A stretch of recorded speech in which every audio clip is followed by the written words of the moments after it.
Morning, everybody. That's quite an exciting start from my perspective. Don't normally have a countdown for what I do, but there you go. Thanks very much to the EU UK Forum for their help with that.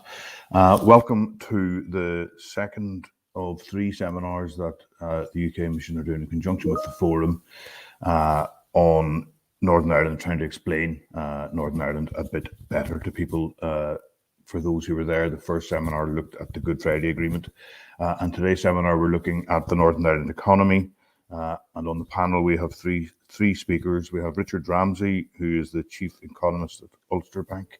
I think Richard is going to give us a bit of a look forward at the Northern Ireland economy, and he will be our first speaker. We then have Paul McFlynn, who's co-director of the Nervin Economic Research Institute. I think Paul is going to cover things around workforce and stuff like that. And our third speaker, and apologies in advance, Julia Ní Dulcuntig, is from the Trade Division in the Department of the Economy in the Northern Ireland Executive. And I think she'll have a sort of higher level overview of where things are. I think it's worth saying up front, as for the last seminar, these are three independent speakers who will just give an honest view of where things sit in the Northern Ireland economy.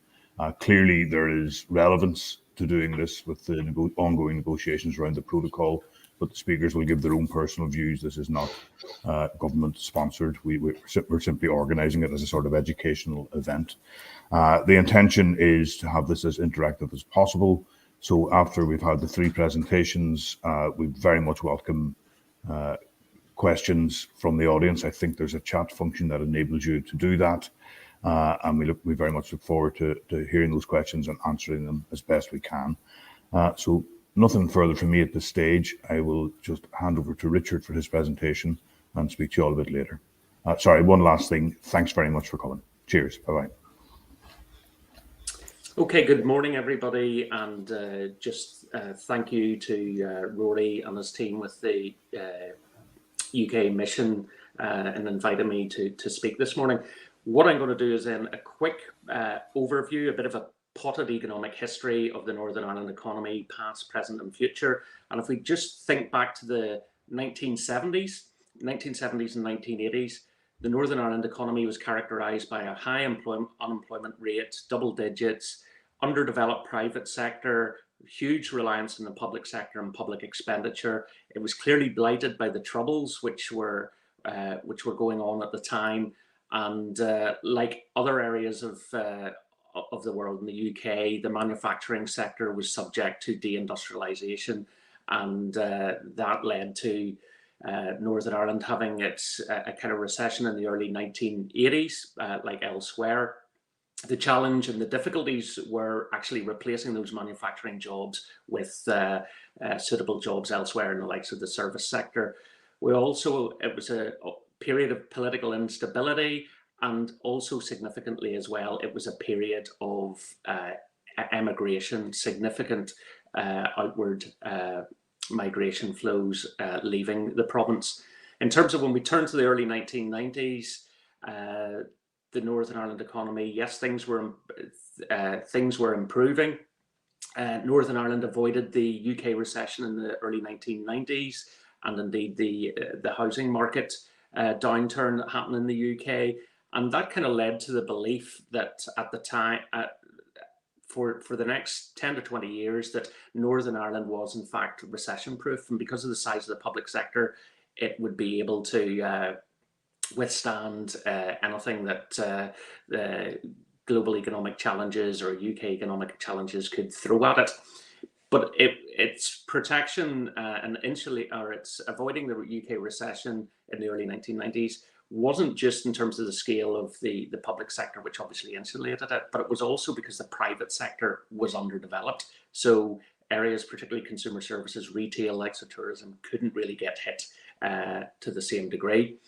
So if we then sort of fast forward through the 1990s, things were improving in terms of on the political front, IRA ceasefire 94, and then leading up to 1998, Good Friday Agreement. Of course, in terms of Europe, there was a single European market in 1992, and Northern Ireland was the only region in the UK which shared a land border with that single market, and that was seen as being a benefit, and it led to increased trade in the decades to follow.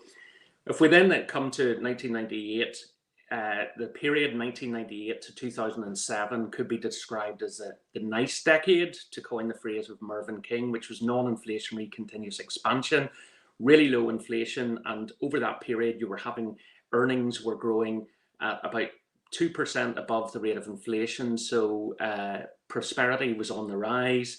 We had simultaneous booms on a number of fronts in terms of public expenditure. We had a property boom. We also had the Celtic Tiger boom. We also had Northern Ireland's brand image in the eyes of the world was improving because of Stormont and the executive getting set up. Unbroken period of economic growth, employment growth, culminating in an unemployment rate hitting a record low in 2007. So things all seemed really good. And what was happening over that period of time as well was, well, the Northern Ireland economy tends to follow the UK economic cycle. It was also becoming more interlinked with the Republic of Ireland's economy. And that was both good and bad, because then what we saw happening was what could be described in 2008 and 2009 was the rude awakening, which was rising unemployment, declining economic activity. Pretty much everything which was positive in the nice era went into reverse or slowed down. So you had simultaneous slowdowns in terms of the public expenditure. You had Northern Ireland had the steepest fall in house prices that the UK has ever witnessed.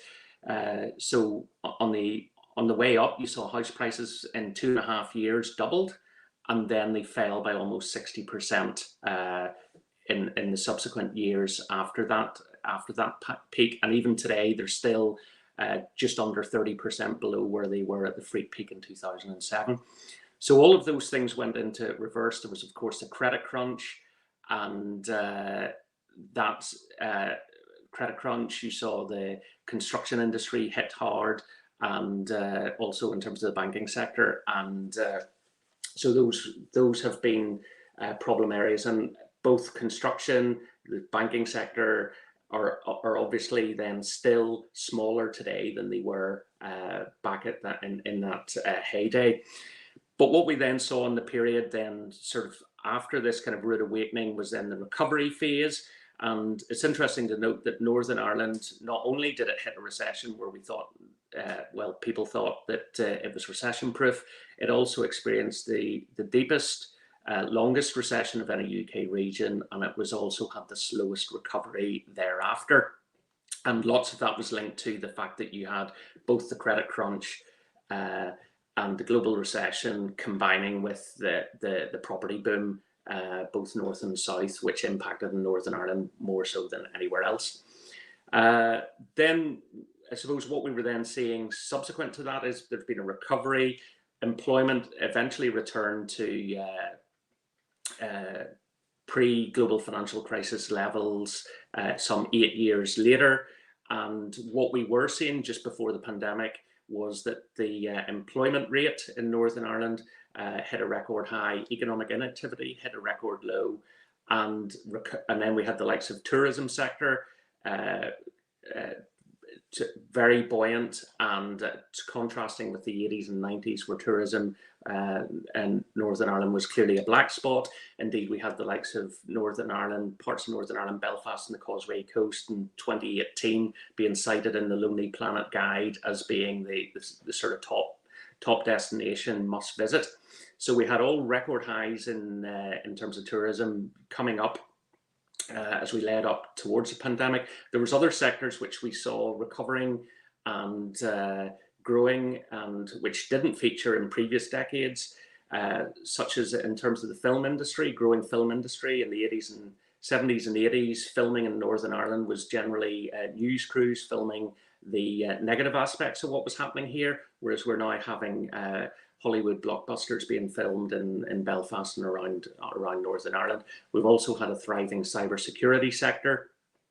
and Belfast has had, at least until recently, the highest concentration of cybersecurity jobs of any city in Europe, and also a growing pharma sector as well. So then what we did see, though, just before the pandemic hit, was the Northern Ireland economy was slowing, and indeed in some measures was already in a mild recession. Now we've had the pandemic, and we've had a pretty much a V-shaped recovery in many aspects, and the Northern Ireland economy, using some indicators, has actually fared better than other UK regions. And what is happening there is, again, it's the public sector. It's been a public sector driven recovery. And also, when we sort of think of the present day and moving into the future, the key challenges that the economy is currently facing and going into next year is the cost of living crisis, which isn't unique to Northern Ireland or indeed other parts of the UK. It's going to be a key challenge going forward. Why it's particularly important for Northern Ireland is because inflation will impact in Northern Ireland more so than other parts of the UK. We have a higher concentration of low-paid jobs, and people in Northern Ireland spend a higher proportion of their income on energy, food, which is where the significant inflationary pressures are going to be felt in the coming months. Also, in terms of if we look at what's happened in terms of adapting to Brexit, we have seen significant trade diversion, which has happened. So while the UK has seen its trade being hit with the EU, Northern Ireland has actually seen, there's actually been increases in trade, significant increases in trade, all island trade, north-south and south-north. And we've also you'll be aware of there's been the term about Northern Ireland having the best of both worlds from the protocol. And whereas you have other aspects of people are actually saying the protocol must go. And in many ways, the kind of view has been a bit of a kind of binary view. It's either one or the other, whereas actually there's positives and negatives with the protocol. Clearly, it is the best of both worlds as far as some companies are concerned, and we've seen that prospering and them prospering with north-south trade, particularly food companies. But remember, the protocol is delivering on Brexit. Brexit is a negative to the overall economy, UK and Northern Ireland. The protocol, the fact that the goods, Northern Ireland firms can remain in the single market for goods, makes the overall hit from Brexit less negative, and is clearly a positive which people will benefit from.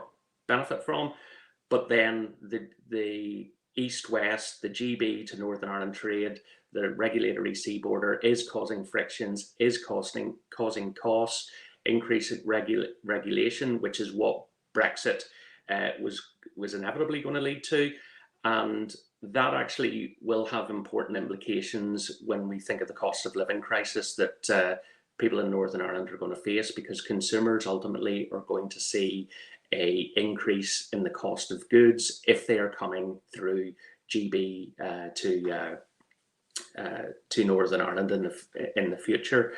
So that's a kind of quick wrap up of sort of where we are up until the present day. So I suppose the only other thing would be the opportunities in the post-pandemic world as well. What we're seeing in terms of Northern Ireland now has an ability with the whole working from home and working from home revolution is then people in Northern Ireland can have the best of both worlds as far as accessing a wage in the likes of London, the southeast, and living in Northern Ireland, which is one of the more affordable parts of the UK. And that has been a trend that we've seen with people coming in over the last year, more and more people coming from GB buying properties in Northern Ireland to do just that. So thank you.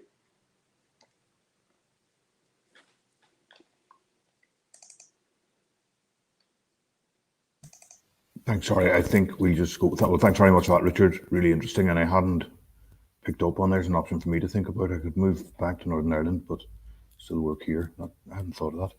So that's an interesting thought to finish on. I think we'll hand over now to Paul. Thanks, Paul.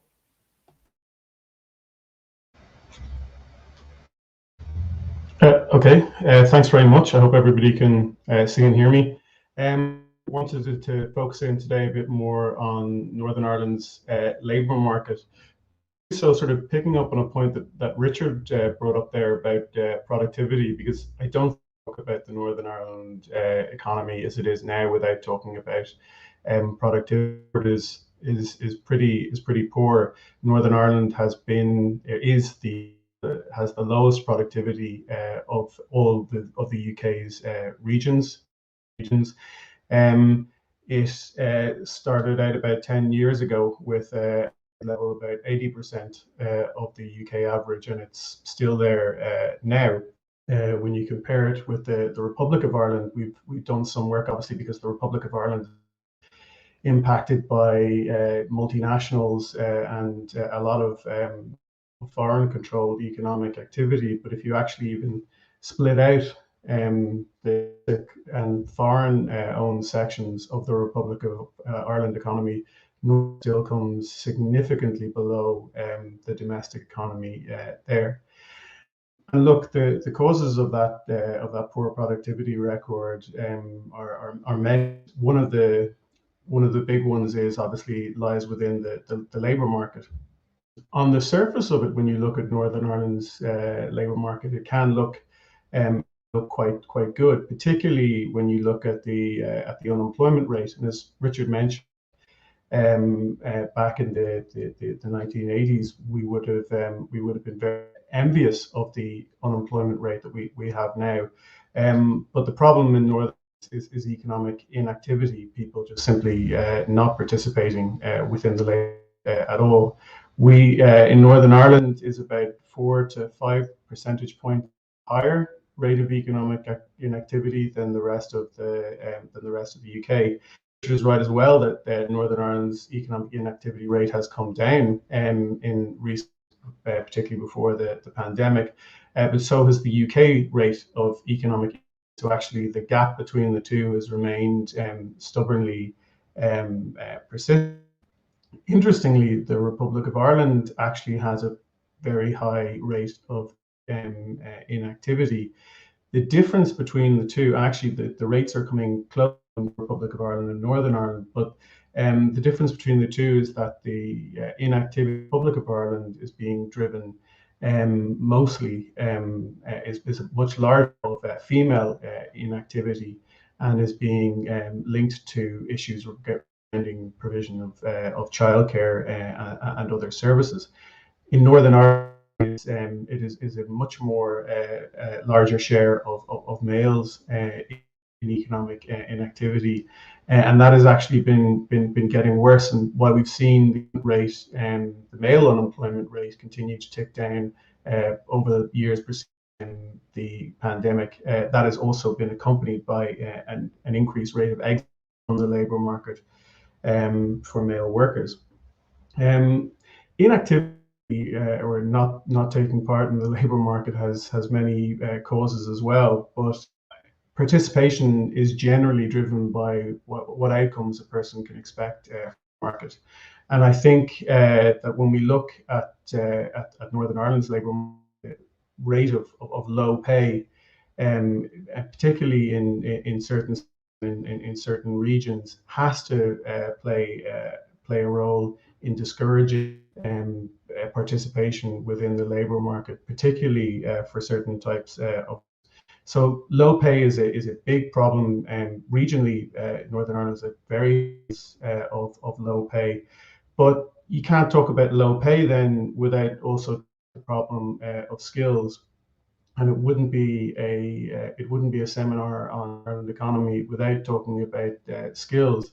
The last 10 years, I've been attending conferences where skills keeps coming up, and it's a big problem, but it never seems to go away or to get solved. I think it's because we tend to focus very much on one side of the issue of skills in Northern Ireland. the figures are quite stark. The number of people with low or no in Northern Ireland is the highest of any UK region. But we also do perform actually quite well at the top in Northern Ireland in of skills acquisition. But the problem with that is that within the Northern economy, the skills aren't adequately rewarded. When we looked at comparing the economy north and south, obviously much they're actually the rate of higher skills acquisition in the south is obviously higher, and that benefits their economy.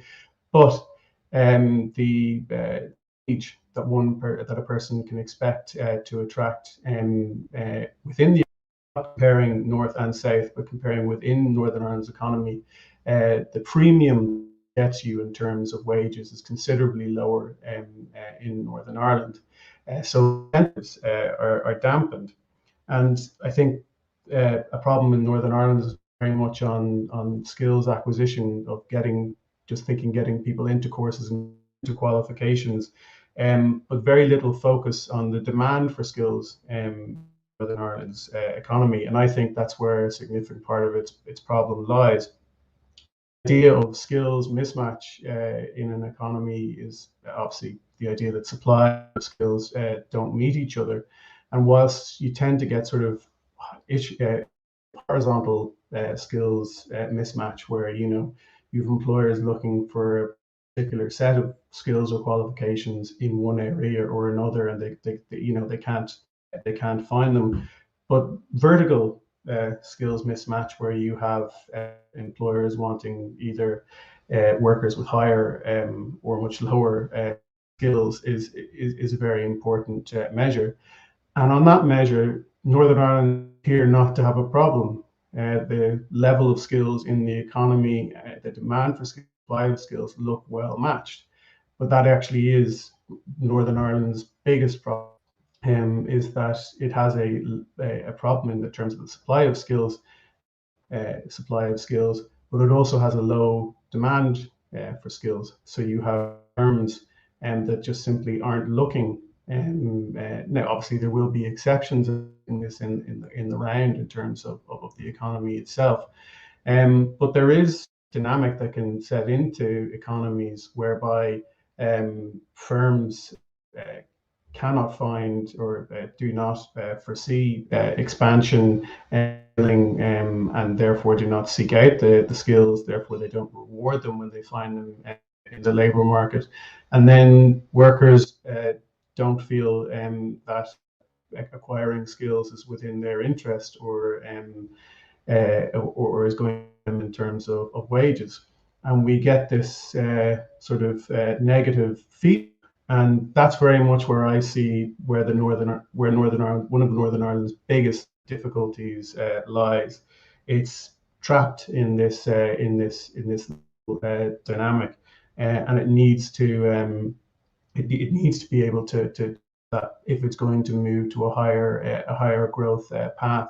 It's one of the things that people like to think that Northern Ireland could sort of emulate some of the perceived successes of the Republic of Ireland, just simply attracting in foreign direct investment. A lot of people forget years of investment that went in the Republic of Ireland to its education system, but also not just boosting supply, but the degree of coordination within the Ireland economy in terms of matching skills to its investment strategy, and building a degree of consent of economic development.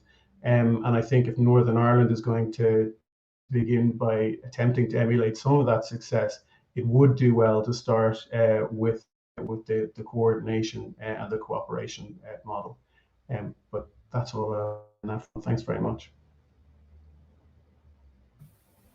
Thanks very much, Paul. That's really interesting, and I think some questions are already coming in, but we come to questions after everyone on the panel has spoken. But do keep posting them, and we sweep them up at the end. So our last speaker is now Julia. Julia, over to you, and apologies for butchering your surname earlier. Thanks. Okay, thanks, Rory. So my name is Julia Neagle Quintig, and I work in the Department for the Economy in Northern Ireland, which is one of the devolved government departments in Northern Ireland, so working for the executive. So Richard and Paul have given kind of powerful overviews of certain aspects of the economy and the history of the Northern Ireland economy. So I'll just give kind of an official's view of the economy at the moment and where we might go in the next few years.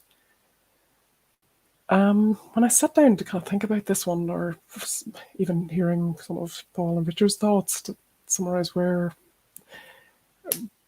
the kind of message was from all of this, I think for me it's that there's no single story of the Northern Ireland economy.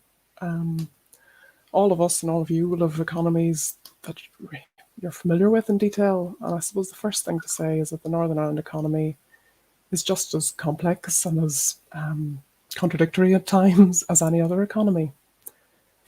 I'll run through some of the vital statistics in Northern Ireland first. So pretty small place, 1.9 million maybe, pretty young, 53% under 40. Private sector dominated by small firms, so 9 in 10 private sector businesses have fewer than 10 employees. The year-to-date Eurostat figures are giving about 13 billion of exports to a variety of markets, so that wouldn't include trade to GB, for example, but that's the figures we have available. So with a small population, trade is naturally important to our economy. And over the last year and few years, the biggest story for Northern Ireland trade has been Brexit and the protocol. And probably if you don't have a connection to Northern Ireland, your biggest your view on Northern Ireland is probably informed by the media coverage on that. I would say it's probably, it's still really too early to give a definitive assessment in terms of the impact of the protocol and Brexit more generally on Northern Ireland. I would say at the moment the view is that it's a mixed, as Richard has said, for those who export goods to the EU and they're in a position to continue to do so and would broadly kind of do so under the protocol, and that is one of the benefits of it. However, for those that buy goods from GB, they face a much greater cost in terms of those transactions. So there's costs and benefits, and sometimes they hit the same businesses and sometimes they hit different businesses. One of the things over the last year has been a consistent trend in people of all types of views linking the protocol to really any kind of economic data from Northern Ireland. So in this, the protocol is either the cause of everything good or the cause of everything bad. And clearly it's a bit more complicated than that, particularly as we're still in the grips of COVID, and the range of impacts of COVID on supply chains and on economies more generally make it very hard to disentangle what has gone on this year. I would say it's going to be some years really before we get definitive economic assessments on how trade has been impacted. So as I said, there's no single story really. So I wanted to kind of go through some of, before I close, some of the bad, some of the good. And there's a lot of things in between about the Northern Ireland economy. So to start with the bad, deprivation is clearly an issue. Paul's presentation was really good in explaining some of the background to that. Consistently higher levels of economic inactivity, and where Northern Ireland differs from other places with maybe the same issues is that the mix or the mapping of long-term deprivation, sometimes with social or political issues. We look at COVID and the impact of that. We see that the decline in employment rate is most notable in youngest age groups. So although we consistently hear from businesses that there's a really tight labour market, not everyone is feeling the benefit of that. And this, I would say, is one of the biggest issues in our economy, and addressing that could bring really significant benefits to our economy and society. But at the same time, there's also really good stuff going on. So there's really positive growth in high value and high tech jobs in Northern Ireland, a significant destination for foreign direct investment in fintech and cybersecurity, as Richard has outlined. And also our indigenous firms are performing really well, and life sciences and manufacturing particularly. So consistent growth in exports from both sectors over the last few years. And those two sectors are probably some of the most reliant on the protocol for their trade. And between these two extremes, there's just a whole range of other issues. So the performance of small businesses, the gender equality in terms of pay. But there's just There's no, it's not all good or all bad. There's quite a mix of issues. As to what the next few years holds, it's certainly true that the Northern Ireland economy will be impacted by the protocol and Brexit more generally, but it will be also impacted by how the economies of Great Britain and Republic of Ireland fare. As Richard has outlined, we're quite integrated into both, and so how those economies fare in terms of Brexit and COVID will be a big factor in terms of our economy. But we also have a whole range of other challenges, so making sure our population are educated for the opportunities that are out there. Challenges particularly in terms of how public spending is going to be impacted over the next few years. So there's lots of potential difficulties ahead, but we're also pretty ambitious for our economy and to develop our economy through these challenges. The focus in terms of policy, I think, is going to be on developing our economy into a more innovative one, and as we do that, ensuring that we address inequality in our society. So, well, that's really a rattle through some quick thoughts, but like the rest of the panel, I'd be happy to take questions on any of that or any elements I haven't covered. So back to you, Rory.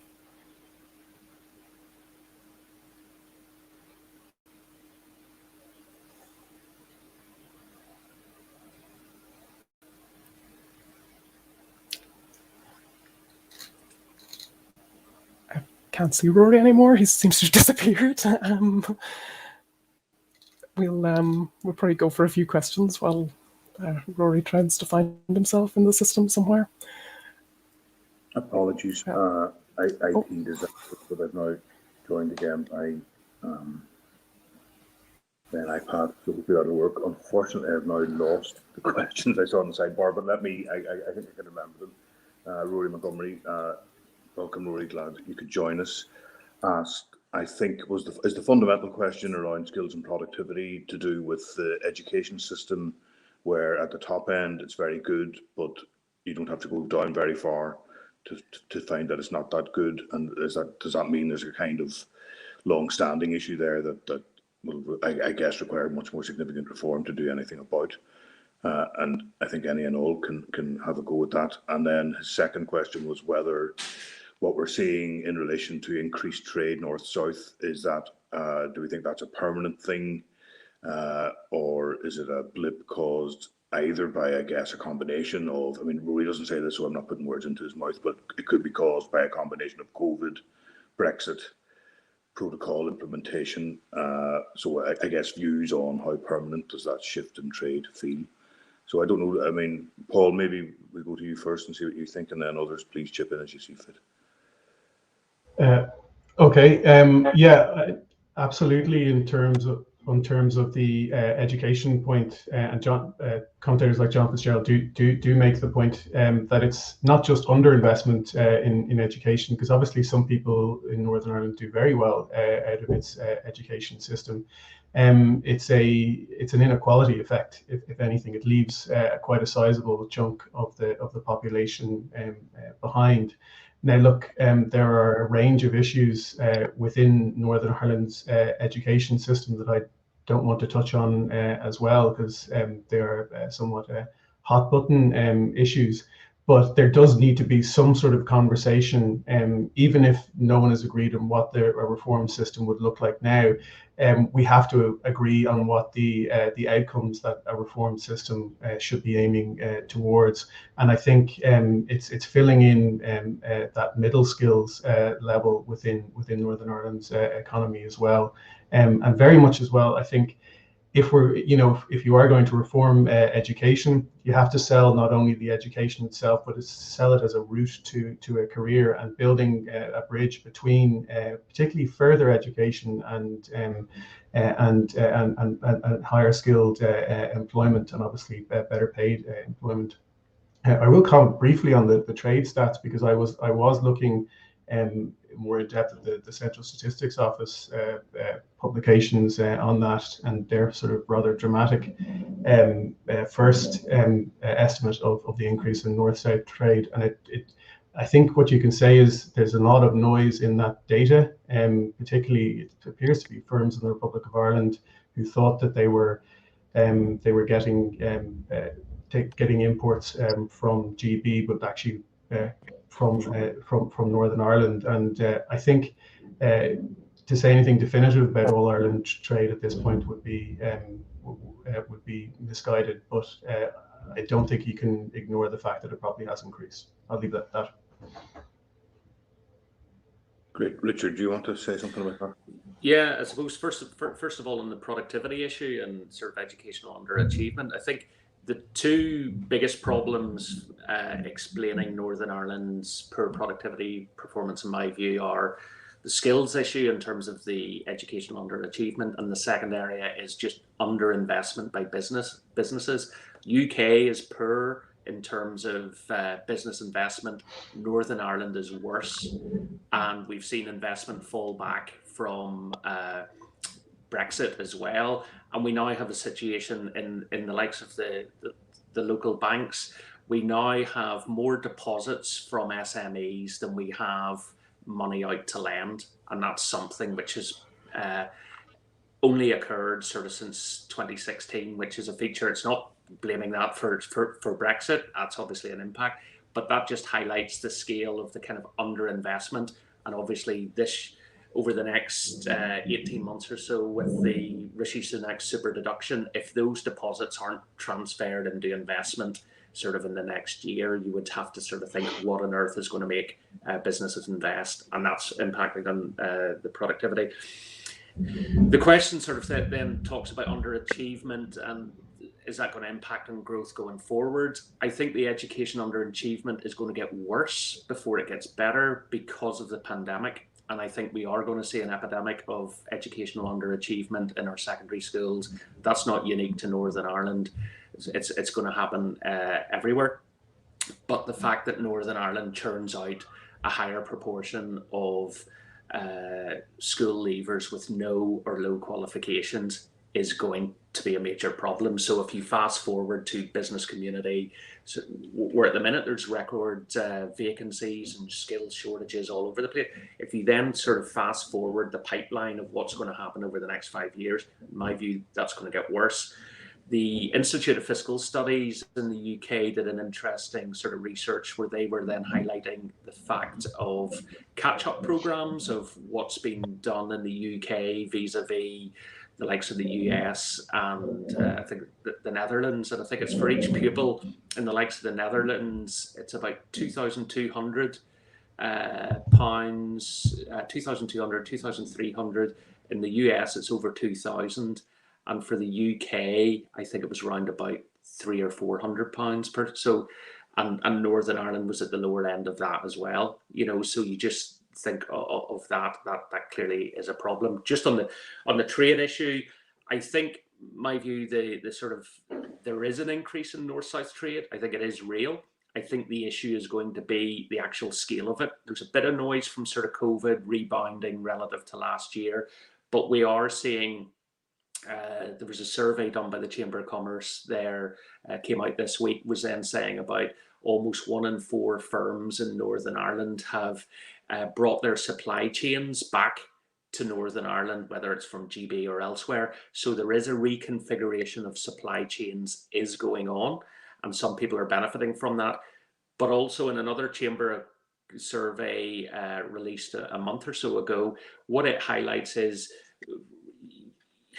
the kind of, in the media, it sounds as if it's all unambiguously positive that everybody is benefiting from north-south trade, but actually in the Chamber of Commerce survey, which is actually showing over the last year, a higher proportion of firms, I think it's 25% of Northern Ireland firms said trade with the Republic of Ireland fell over the last year, where 18% said it rose.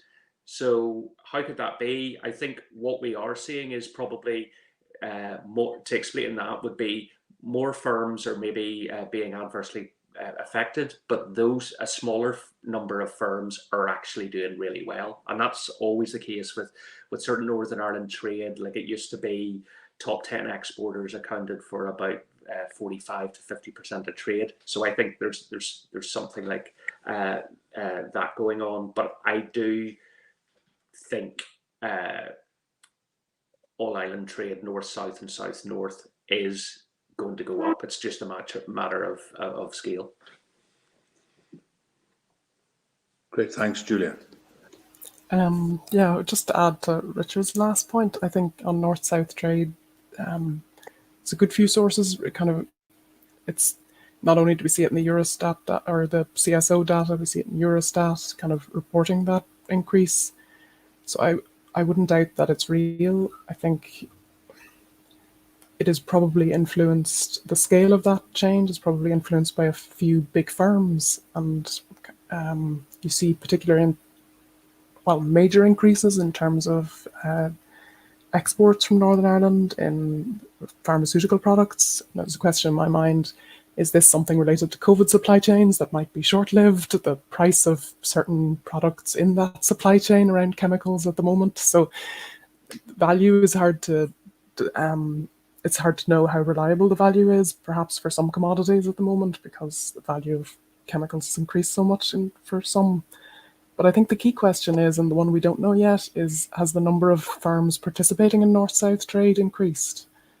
And that's I think where we need to go, because increasing trade is fine and it's good for certain businesses that are trading, but unless we see a dispersal of those benefits, really our whole economy and our society isn't benefiting. So yes, I think we all like to see those top level figures increasing, but we need to look under that to try and get an idea of how kind of business behavior under that is. Great, thanks. I mean, I'm far from an expert, but one of the things that we've picked up a bit is that supermarkets are sourcing some products from the Republic of Ireland rather than GB because it's just easier. And I guess that could play into an argument that says big volumes, but actual impact on businesses on the ground in Northern Ireland is maybe not as significant as others would think. So I mean, I don't know how big a factor it is, but it is something that's sort of been floating around, particularly when we were in the height of sausage wars, which I'm sure we all remember fondly. So we have another question linked to the economy. I think it's directed at you, Richard, but others please feel free. So it's links between the Northern Irish and the Irish economies. The question is interesting. So the Northern Ireland economy, it says, is the fastest growing regional economy in the UK. And is that because of its links to the Irish economy, where the questioner suggests that the Irish economy has remained strong throughout? I mean, I guess there's an interesting question around, I mean, the Northern Ireland economy does seem to be, on stats that came out, I think, last week, to be the fastest growing. What does that mean? Because I guess it depends where your base is, and so I think it's quite. I'm interested myself in does that feel like an accurate stat, or is it statistically true, but it masks something? And then how much is that due to the link to the Irish economy? Thanks.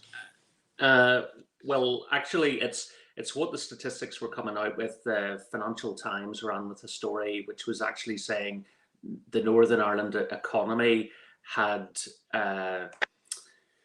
was the closest of all 12 regions to its pre-pandemic levels of output. That's what it was saying. It wasn't saying it was the fastest growing economy. And some of those figures, the way it's calculated with Northern Ireland, the measure is influenced by public sector and public sector jobs. And what we have seen is, as a result of the COVID pandemic, we've seen public sector employment has hit an eight-year high. And if you actually look at the recovery, the rebound in HMRC payrolls in Northern Ireland, that you now have, I think it's about 15 to 16,000 more jobs on payrolls than in March 2020, just at the start of the pandemic. 3/4 of that is health and education, which is largely public sector. Private sector jobs are still down. And surveys such as the PMI Purchasing Managers Index, which Ulster Bank we sponsor for Northern Ireland, and we do the regional one with NatWest. Northern Ireland was the worst performing in terms of private sector, bar the northeast of England. So I don't see it as Northern Ireland is outperforming. I think those headlines, which people were then jumping on and saying it's a protocol, it's all of this, I think it was, to me, it was more a result of we were more insulated from the public sector and the amount of money that came through. So our fall and decline was less than elsewhere, and the recovery has been led by the public sector. So I see it as that. So I certainly don't see it as being private, that we're the fastest growing, but certainly growth in the Republic of Ireland will always benefit the Northern Ireland economy. And we saw whenever the Republic of Ireland economy had a severe recession, how that manifests itself in Northern Ireland. So yes, it's unambiguously positive. The faster the rate of growth, the better it is, albeit you don't want the kind of bottlenecks, fighting over skills, inflation and everything, which would then stem from that as well. Thanks, Richard. Paul or Julia, do you have anything you want to say on that? No, I think very much just on the recent growth in the Northern Ireland economy, and I think Richard mentioned it in his presentation earlier as well, that the Northern Ireland economy had begun to shrink before COVID. So to a certain extent, it had more ground to make up coming from a lower base. So I think definitely public sector is driving the recent growth, but I think people got very excited about that statistic, and possibly with not much great cause. So I'll add. Great, thanks. There's an interesting question around corporation tax. That used to be quite a controversial thing at one point. I've lost track of where it is now. But as a way of boosting the newer industries that have found their way into Belfast and around, is there something we could do with corporation tax or other tax incentives? I mean, I guess the answer is nearly always yes, but I guess from a complete layperson's perspective, but for the experts, what do you think about that as an idea? A peripheral small economy, you can use tax to generate growth and spawn new industries. Richard, are you the best one to ever go with that? Yeah, happy to. My view is I think that ship has sailed, and in terms of corporation tax, like, I think the biggest problem, what Northern Ireland tends to do in terms of the politicians, and whenever they're trying to come up with policies for the economy, there's a tendency to try and go for almost like the get rich quick sort of schemes, as if it's like no pain. We're invariably, we covet what the Republic of Ireland has in terms of lower corporation tax, the lower rate of VAT for hospitality sector, but we wouldn't dare think of taking the, paying to see a GP and other sort of charges which they have. So ultimately, the corporation tax, the Northern Ireland Block Grant the public finances would have to pay for it. And I think this is where a lot of devolution of taxation will fall away, because there's also the Fiscal Commission for Northern Ireland is then currently looking at another 20 taxes to devolve, including income tax. If that's ever devolved, I think there's one thing getting it devolved, there's another thing actually implementing it and getting political consensus on that. It's a bit like trying to go suggesting to family members about going on holiday, where do you want to go? They all have different ideas of where they want to go, and the net result is you're sort of kind of nobody's happy, or nobody sort of gets what they want. So I think I think too much energy over the last decade has been expended on chasing after corporation tax, and too little energy expended on how you actually sort out the problems that we do control, such as the educational underachievement, which has been there for the last 20-30 years, and we haven't acted on it. And our focus in Northern Ireland too much with public expenditure is always getting public expenditure. Remember, each man, woman and child in Northern Ireland receives about 20% more public expenditure than the rest of the UK. In health, we receive 13% more for each man, woman and child in the UK, but we have the longest waiting lists in the UK. So it focuses too much on money and budgets and too little on outcomes and results. And that's what Northern Ireland needs to change. Thanks, Richard. That's really interesting. And there's a kind of linked question, and sorry, others, just raise your hands if you want to say anything about the various European funds that Northern Ireland has accessed in the past and continues to access, I think, quite a bit. How useful do people think those are, and what sort of role have they played? So whether it's sort of Peace Plus or structural funds or the various other Horizon, etc. What's there? What's the panel's views on the usefulness of European funding, I guess, in the past and going forward to the overall economy?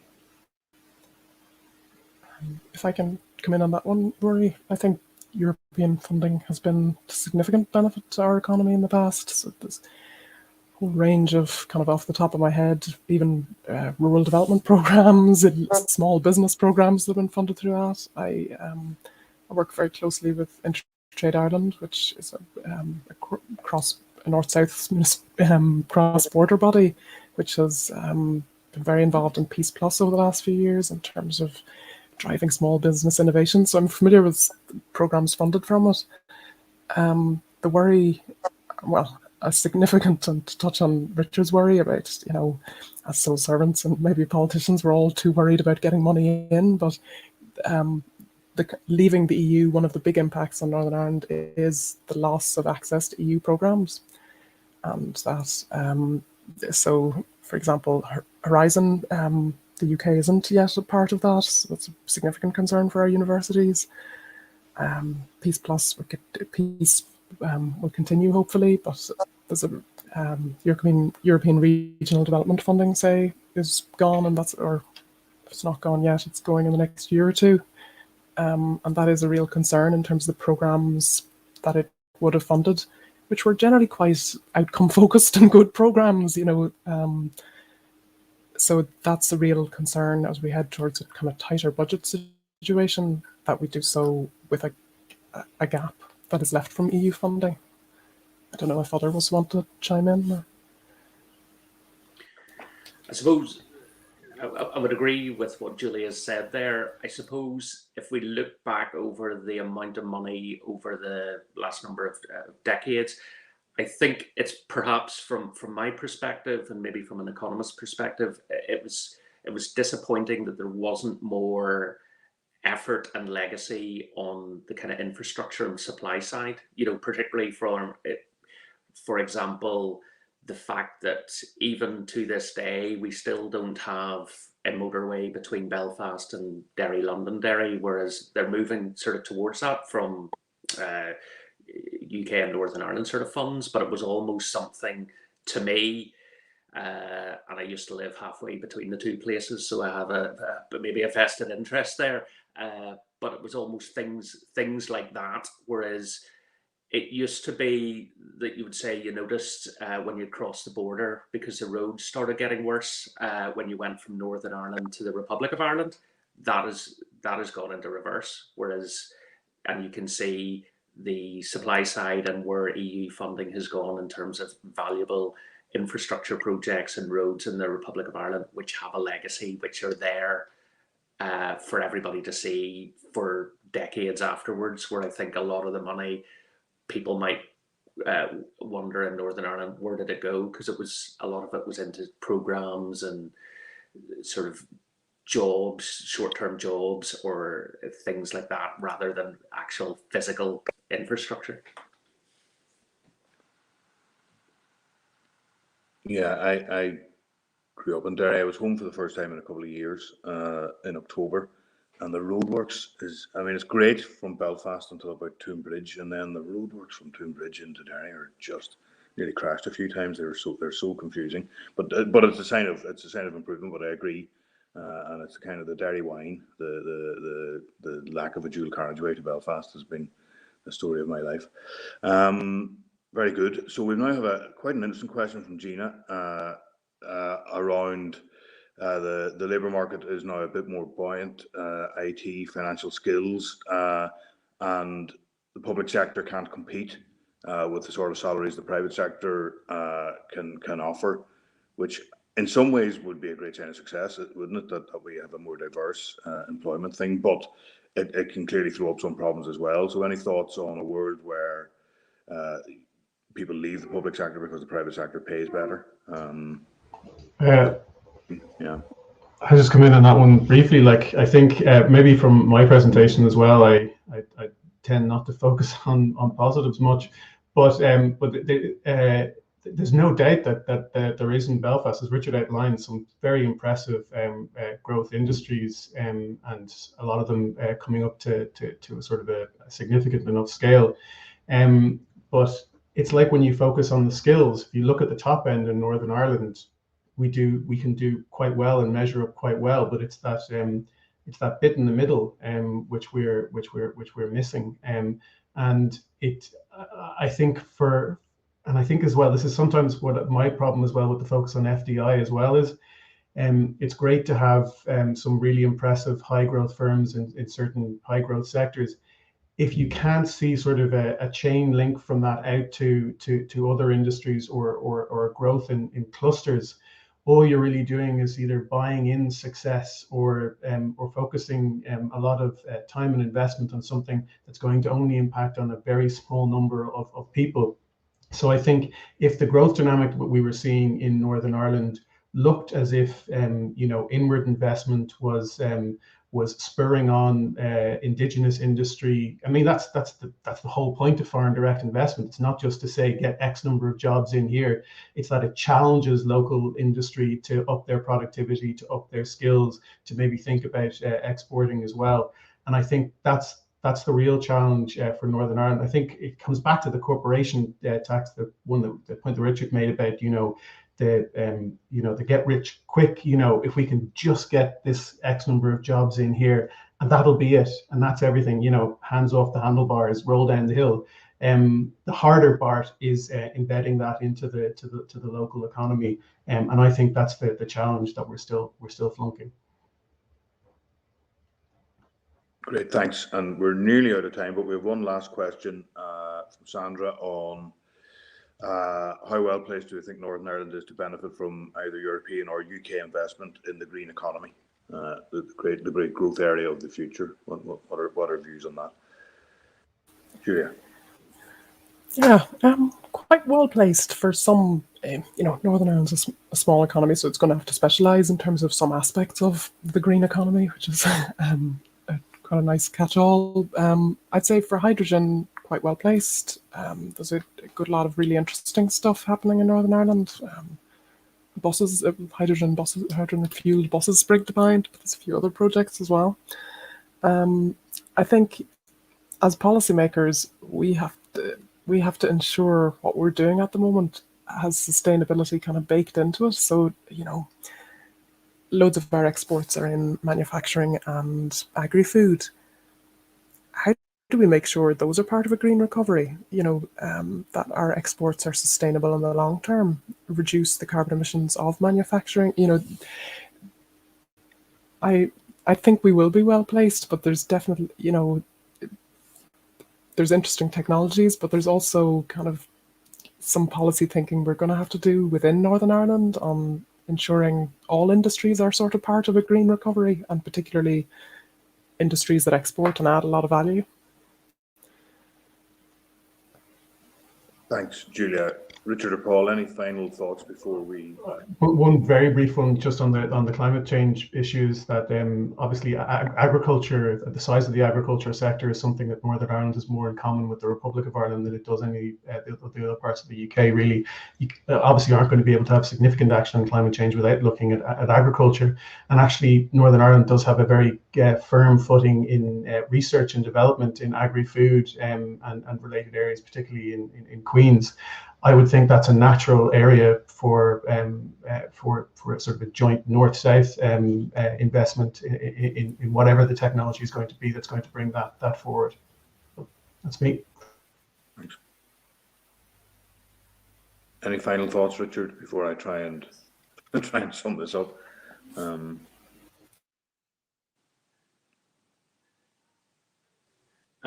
Nothing really further just on the climate change other than what Paul and Julia have said. But yeah, again, agri-food is massive in Northern Ireland, and that is going to be an issue. It's an issue in terms of the bank and our sort of customer base going forward. And yes, I think another thing about Northern Ireland with all this kind of climate change and some of the things Julia's talked about, hydrogen and the buses and public transport, is Northern Ireland is a small place and it can be used to pilot things in a way that maybe it's more difficult to do in larger economies. And I just think because of government and whenever they can come together around an issue, or whether it's procurement and things like that, there are opportunities where you can actually pilot something and see something being successful. And the fact, that we do have a firm in Ballymena is basically supplying hydrogen buses kind of around the world, and the likes of London double-decker buses and stuff like that is kind of testament to that.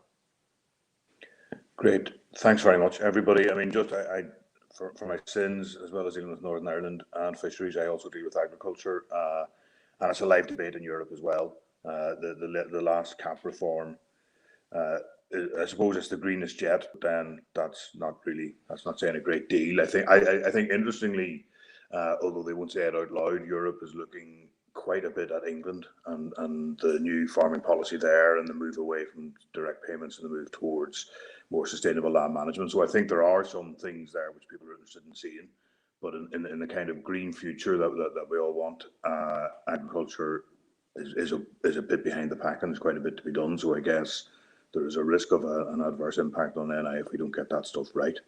So that'll be interesting to see. But look, all I can say to the panel is thanks very much for taking the time. To the audience, thanks very much for asking your questions. They were interesting, and I hope overall people found this worthwhile. I mean, what I take away from it is, like all things to do with Northern Ireland, the economy is as complicated as the people and the other issues that we deal with. But I think these sorts of events where people just give a view on how things look and some sense of where things might be going, hopefully that has helped people build their understanding, and that was the objective we set at the start. So hopefully we achieved it. We'll be doing a third one of these. I'm afraid I can't remember what the topic is. I imagine it'll be in the new year, but we will invite all who've been invited to this and others to come along to that. But can I just finish by thanking very much the panel for taking the time, for people listening in and participating. It's been good to virtually see you all. Thanks.